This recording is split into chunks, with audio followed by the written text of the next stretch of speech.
গেল world cup থেকেই বাংলাদেশের ক্রিকেট অনেকখানি বদলে গেছে।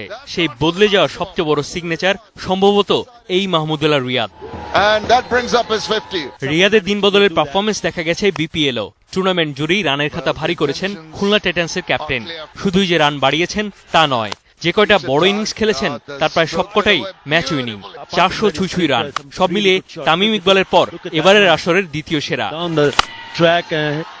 শুধুই কি ব্যাটিং, বল হাতে 2 বার শেষ ওভারে ম্যাচ জিতিয়েছেন এই অলরাউন্ডার। প্রায় 7.5 ইকোনমিতে ক্যালকুলেটিভ অফ স্পিনে নিয়েছেন 10 উইকেট। রিয়াদের ব্যাট বলের পারফরমেন্স সাথে বড় প্রাপ্তি কাপ্তানিগিরির কারিশমা। বড় তারকা না ভিড়িয়েও প্লে অফ খেলতে পেরেছিল খুলনা টাইটান্স। টুর্নামেন্ট সেরার পুরস্কার গেছে রিয়াদের হাতে।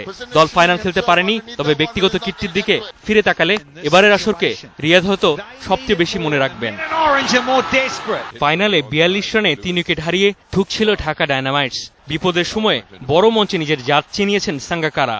সময়ের দাবি মেটানো 33 বলে 36 রানের innings. The AKS player of the match. Kumar, are you here? Kumar Sangakkara, well done.